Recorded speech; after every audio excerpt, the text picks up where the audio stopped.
To keep or not to keep? Hey guys, I'm Justin. I'm Leigh. Together we own Horrorland Media, and it is time yet again for another episode of To Keep or Not to Keep. So today, over the past 2 weeks, about when we're uploading these, so since last time we've watched 17 films, so we've got quite a bit to go through, so let's just jump right into it.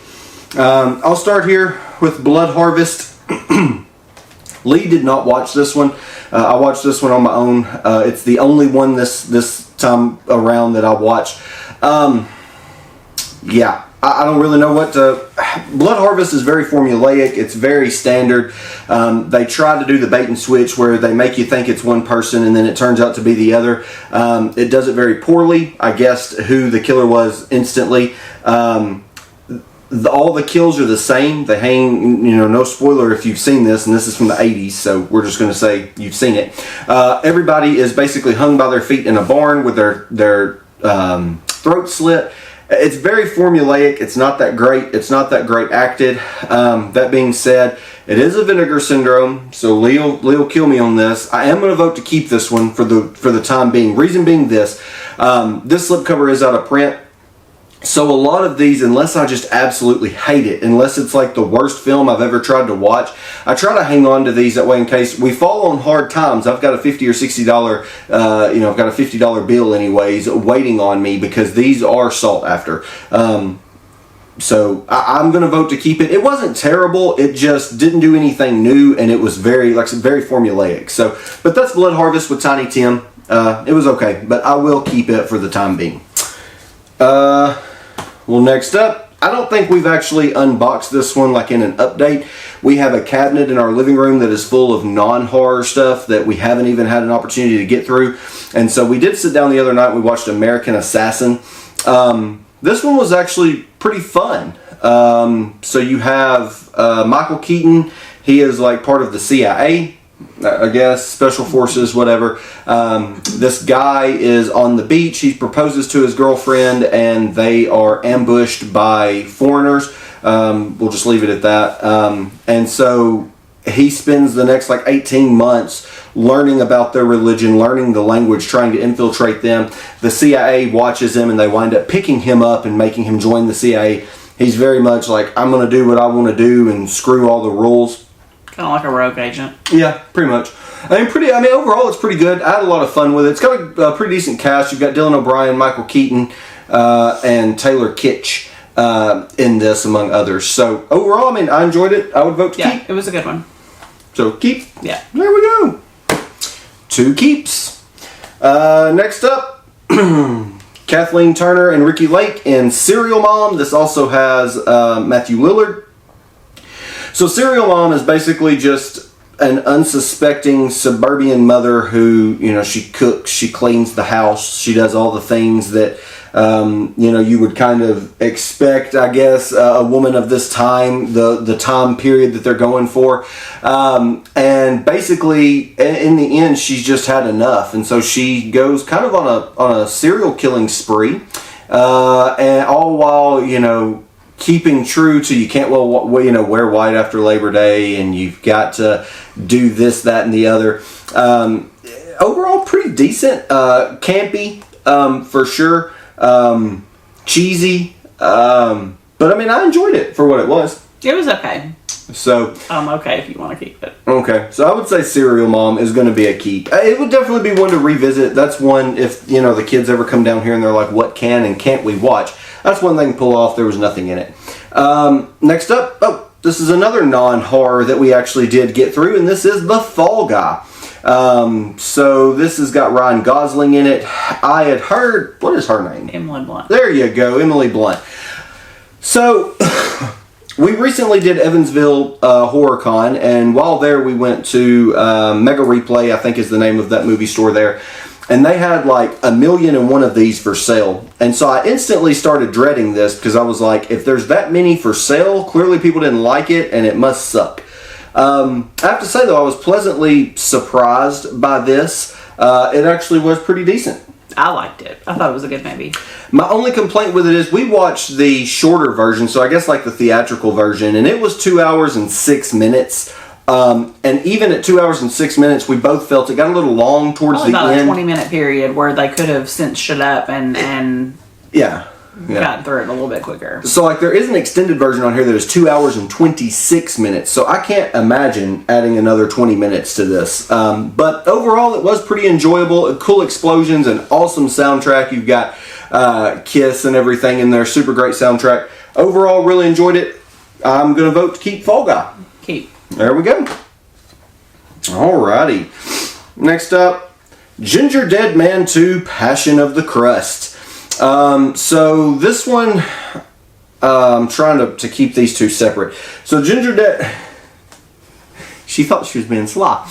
Passion of the Crust is basically a failing production company. They're producing any and all movies, just trying to throw things at the wall and see what sticks. The owner of the bakery where the Ginger Dead Man was is sent as a gift, but I don't think they know it's the Ginger Dead Man. They put him in a box with some donuts and other cookies, and they send him on to the production team. And he basically winds up getting out of the box, and he finds the spell book, and in pure ripoff of Chucky, he finds that he must sacrifice certain people in order to get a new body.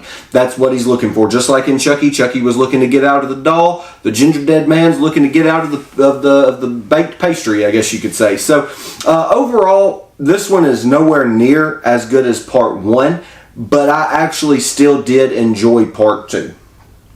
You're on with that one. So I'm going to vote to keep. I figured Leigh would vote to sell this one.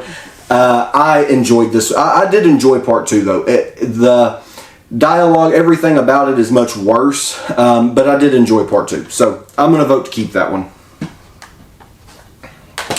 Next up, Ginger Dead Man 3, Saturday Night Cleaver.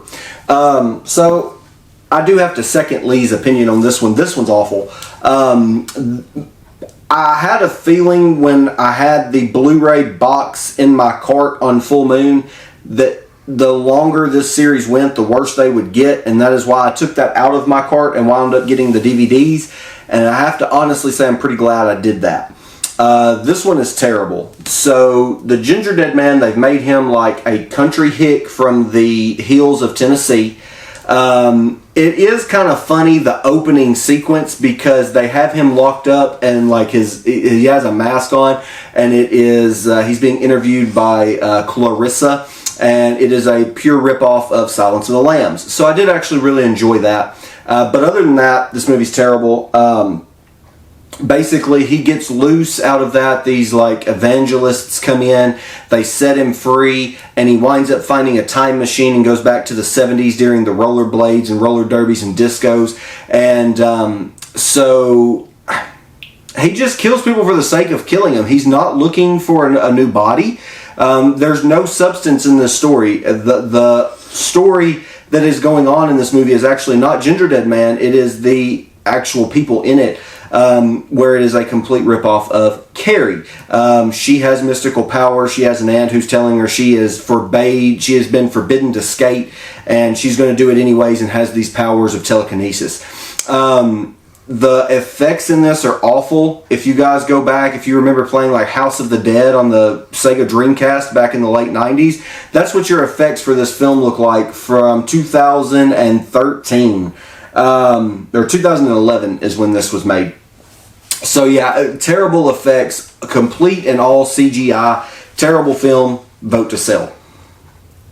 You don't have to ask me twice. There we go, first sale of the episode. I do have to say though, we do have several I think for this one, a lot more than typical. Next up, another Full Moon, we have Trancers 2. This one was fun. I do have to say though, I think me and Leigh both were lost in this one. This is definitely one if you go to watch part 2, and I have the sneaking suspicion, unfortunately, part 3 will be the same way. If you don't watch these in pretty much rapid fire succession, you lose a lot of what happened in the previous one. Mm-hmm. And this movie is 88 minutes, we'll call it 90. Out of 90 minutes, we probably spent the first 45, which is an entire half, trying to remember and figure out the pieces and parts that we were missing and forgetting from part 1. But overall, I still enjoyed this. Trancers is definitely a it's an acquired taste of a film. They're different, definitely sci-fi-esque. But basically, you've got Jack Death, his legitimate wife from the future, has been sent back. She had passed away in part 1. She has been basically reanimated and sent back in time to help him. Of course, he is remarried now, and he has got this new life, and he's torn on what to do. So they kind of have to all come together, make it work, and save the day, and figure out what to do. So Trenchers 2, I vote to keep. I thought it was decent. I think we would have gotten more enjoyment out of it if we watched it closer to part 1, though. Agreed. Next up, He Never Left. So I love Epic Pictures, Dread Presents. I love pretty much that entire line, and I was super excited. This has been up for pre-order for a while. I was super excited to get this one and couldn't wait to watch it, and we watched it, and I have to say this is one of the biggest dog turds of a film I think I've almost ever seen. The guy right here on the front, he's barely in it. He is actually, spoiler alert, he's not your main killer. He is basically something that makes the cover look cool to sell the film. Yeah. Very misleading. Yeah, I can't even really get into the story of it because I don't really, there's like this guy, there's really not a lot of story. There's really not. Like the guy has like killed somebody.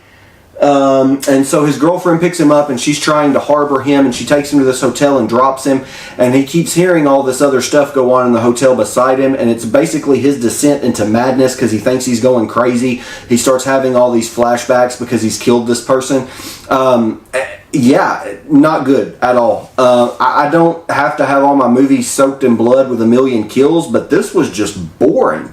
And as a matter of fact, this is 89 minutes, and I think I skipped like 15 minutes there in the middle, probably 15 or 20 minutes, just to get to the end to see if it got any better. It did not. So definitely vote to sell.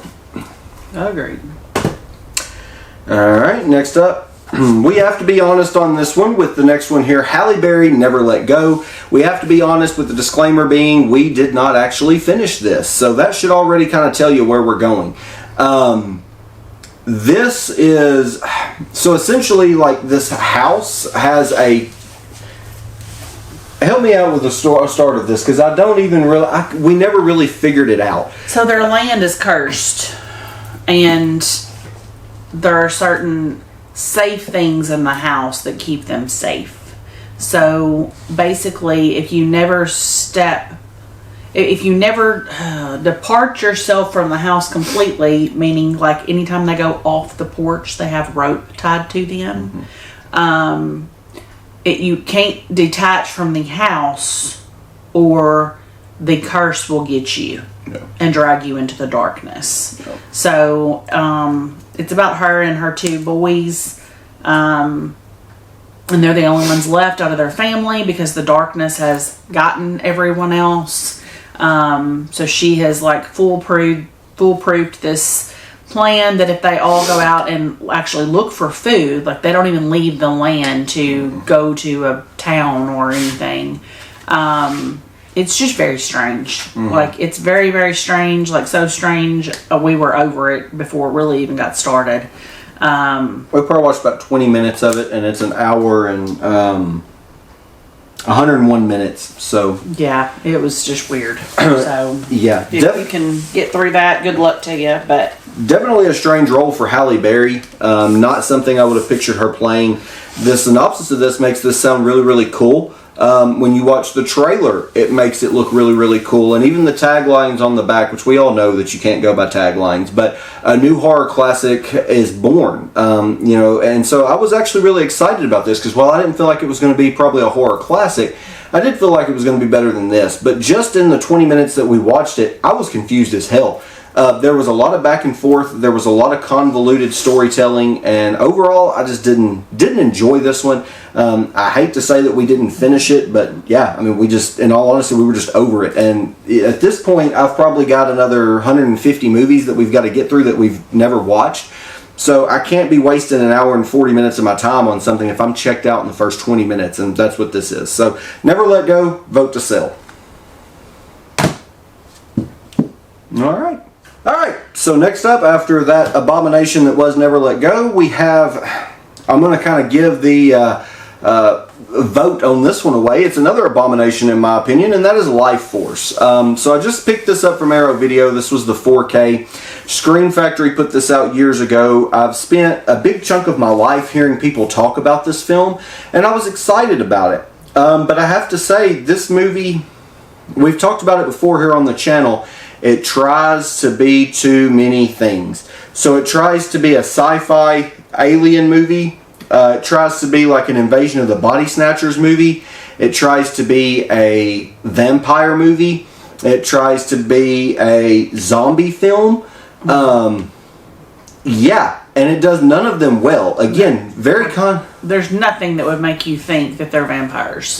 Nothing. No. Very. They talk about it, but there's no indication of it. Very convoluted storytelling. For a lot of people to revere this as like a classic, I have to say I didn't get it. I didn't enjoy this one, and I vote to sell. So. Alrighty. Keeping it with Arrow here, we'll go right into this one. This is another 4K. This is Elvira, Mistress of the Dark. This is from 1988.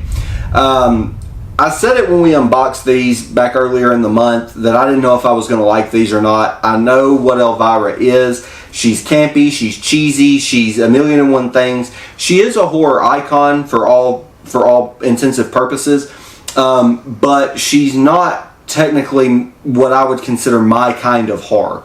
And so I didn't know if I was going to like these. So I have to be honest on this one though. Elvira, Mistress of the Dark, I did actually enjoy this one. It had several pretty funny puns and lines and things. She really tries to blur that line between adult humor but trying to almost keep it PG.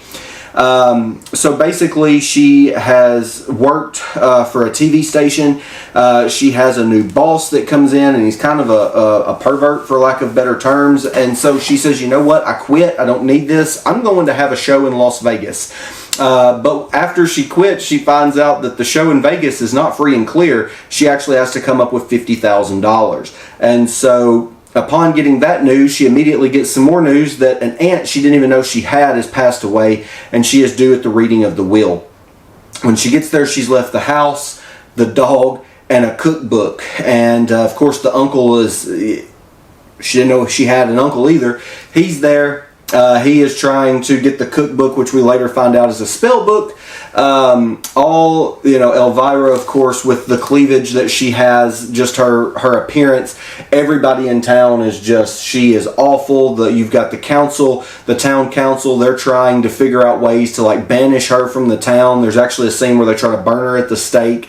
All the young kids who haven't subscribed to that way of life just yet are just drooling over her. All the boys want to see her, all the girls want to be friends with her, that kind of thing. So it had a lot of, like I said, pretty good punny, kind of fun stuff in it. I vote to keep it. I don't know that I'll ever watch it again, but I'll keep it for this time. We go through and sell stuff off the shelf periodically anyway, so this may not always be there. It may not always stay or make the cut the next time I go through, but I vote to keep this go around. I thought it was pretty good. I think you liked it more than I did. I would probably vote to sell, but... I like that one more than you did for sure. However, Elvira's Haunted Hills is next. So the first one was, I believe, 1988. This is 2001. And yeah, I don't even know what to say. It sucks. Yeah. They take it back to the 1800s, which is dumb in and of itself. The set of the castle that they are in is super cool. I really did like that. But essentially, Elvira's just there. She has no ties to anything. She's been picked up on her way to go do a show in Romania or somewhere.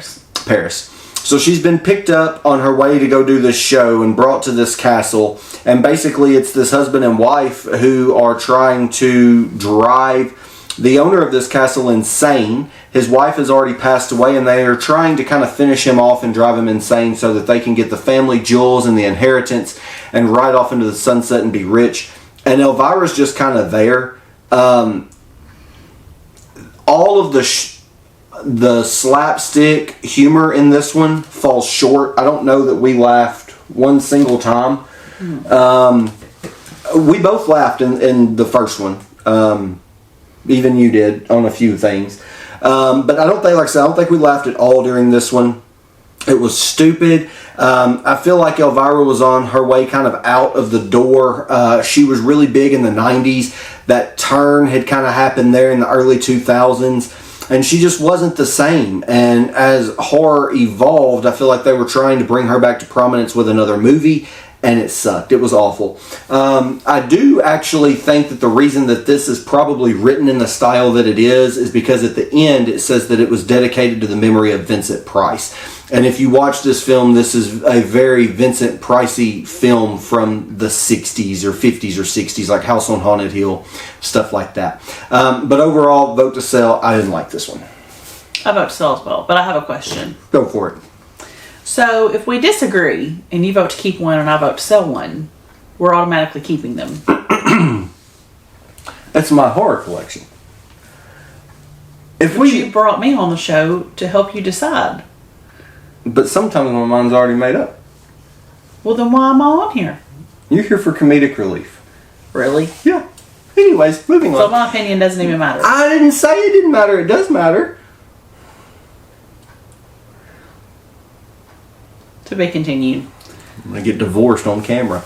Anyways, next up, Sleepless. So this Argento. Yes, Dario Argento. This is a Giallo. I think this may have actually been Lee's first Giallo.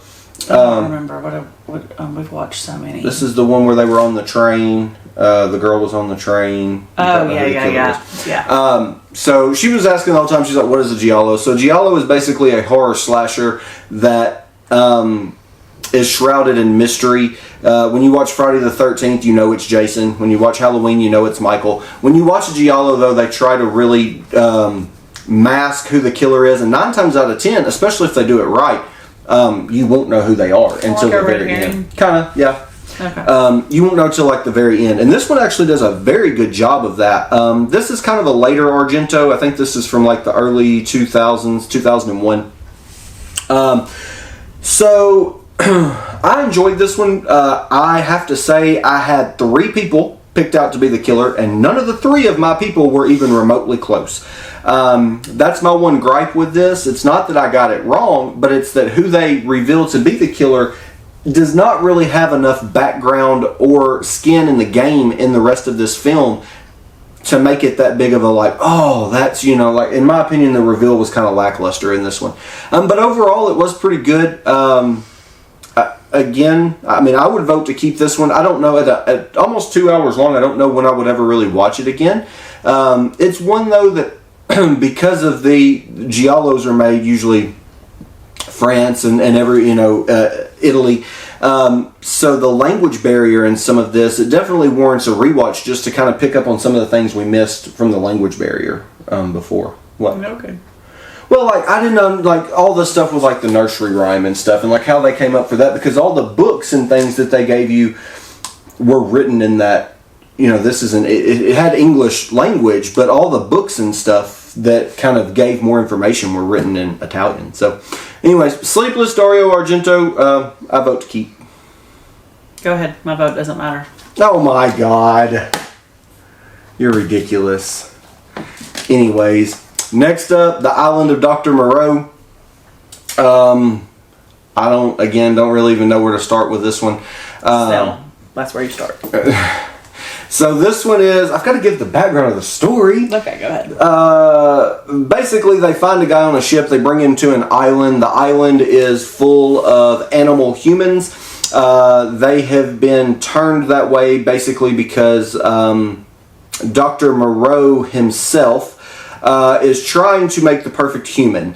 And so he is basically splicing genetic DNA. He's putting microchips in them that if they kind of start reverting back to their primitive ways, he's able to shock them.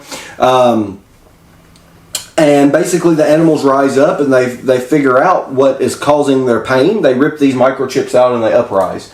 And yeah, I mean, that's pretty much it. But the creatures, if you're looking at them just while they're during their dialogue, they look really, really cool. But like when they go to run and stuff, they're very CGI and they look pretty bad. So, yeah, I gave this one a shot. I'd always wanted to give it a shot just based off the way that the creatures looked in the trailer and stuff. But yeah, we didn't enjoy this one, so definitely sell. Leigh already said sell at the beginning, even though now she's mad at me. You're ridiculous. Anyways, next time I may be doing this by myself. Next up is Dark Angel. So this is with Dolph Lundgren. So basically, this alien comes down and he is harvesting, is it adrenaline or testosterone? It is adrenaline, yes. Endorphins. Yep. Yeah, alien predators arrived on Kane's turf. Human endorphins represent the perfect drug. So he is taking this and putting it in vials. And then you have Kane, who is played by Dolph Lundgren. He is a cop who is kind of taking everything into his own hands. And essentially he is looking for a drug lord himself and crosses paths with this alien, and just all hell ensues. This pretty much can be described as cheese. Anything with Dolph Lundgren, Jean-Claude Van Damme, Sylvester Stallone, stuff like that of these times are going to be cheesy. They're going to be action-packed. This does have several explosions. I mean, overall, it's pretty decent. My one gripe with this is it took a very long time, like probably 40 minutes, for them to really explain why the alien was here. You could see what the alien was doing, but you didn't know why. And so it took them a pretty good while to explain that, and you went a big chunk of the movie just being like, and you didn't know what he was taking from humans either. No, no, you just knew he was taking something because you could see him draw it out into the vial. But yeah, I don't know. That's my only complaint with this, though. I really would have liked to have seen him maybe cinched up that story a little earlier, just so you could have enjoyed it a little more. You would have known a little more going into it what you were getting. But overall, I enjoyed Dark Angel, so it was okay. Okay, so I vote to keep. Okay. Alright, next up is Deadly Friend. So this was a recommendation from Carl and Eric when we did our Valentine's Day episode. I think Eric's actually the one that brought this up. And I have to say, I did not share the sentiment that he did. I didn't care for this one. So essentially what it is, this boy has a robot. He is new in town. He makes some friends. One of the friends he makes is Christy Swanson. And there is this evil woman played by I don't know her name. She's like Throw Mama from the Train and the Goonies. She is the female in those, the older female. The older lady. So she is in this. She is just the hateful neighbor. They throw a basketball over. It goes on her porch, and they send the robot to retrieve it, and she shoots the robot. Now this robot has a chip in it. It is a high processing chip, so it is learning absolutely everything there is to learn about humans and everything else. It's basically a human itself. And so basically he is distraught. Christy Swanson goes home. She has an abusive father. The father winds up pushing her down some stairs. She passes away, and the boy says, you know what? If this robot microchip gave my robot life and gave it almost human, a human form almost, why can't it do the same for her? And so he steals her body, puts the microchip in her, and yeah, I don't know. It's extremely slow. I think what gets me is when he put the chip in her for her to become the robot. Robots have very the way they move, is very obviously robotic. And in one clip, she would be like that, and then the next clip, she would be running, just like a normal child. And It's like, okay, I mean, if you're gonna make her robotic, then she's got to be robotic. So that was a major turn off for me. Yeah, a lot of inconsistencies. It being extremely slow. This is only 90 minutes, but it felt like a 2-hour film.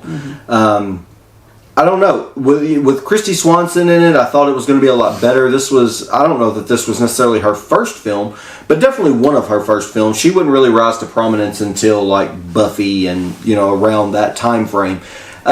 This one, I don't know. I just didn't care for it. This, again, is I've been asked by a couple of people if I have this at conventions and stuff. I've always had to pass on it and say no because I've never seen it and it's not one that I try to carry. But man, I've got a copy of it now because I vote to sell Deadly Friend. Sell. Alrighty. So then we'll end the episode here with the last one. This is kind of a cheat. Me and Leigh did not watch this all the way through. I don't know that you watched any of this. I don't think you did. You have seen it before though, so it's kind of the same. Texas Chainsaw Massacre 2 from Arrow Video. This is the 4K limited edition box here.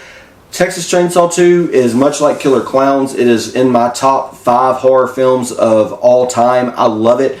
Everybody hates on this film because it's so different from the original. You've got the camp, you've got the stupid slapstick kind of stuff in it that's more comedic, but I love this one. I love Bill Moseley in it. You scratched my plate. I love everything about this movie. And so when they announced this is another movie much like Killer Clowns. If they announce it, I will buy it. And so the Vinegar Syndrome was nice. This I feel like is almost a little nicer just because the box and everything is, it's thicker.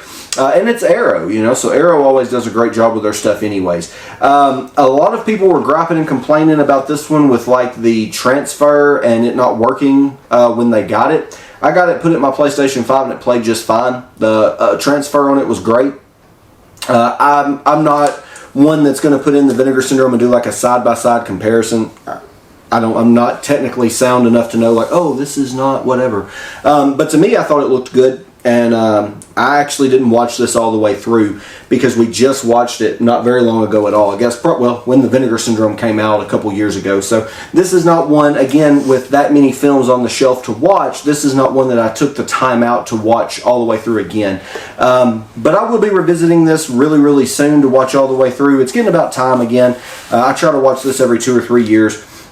So I will hopefully be watching this one again all the way through pretty soon, but I went ahead and put it in the to keep or not to keep pile because I did watch some of it and just the addition alone, of course this is a no-brainer for me, it's going to be a keep. So, okay.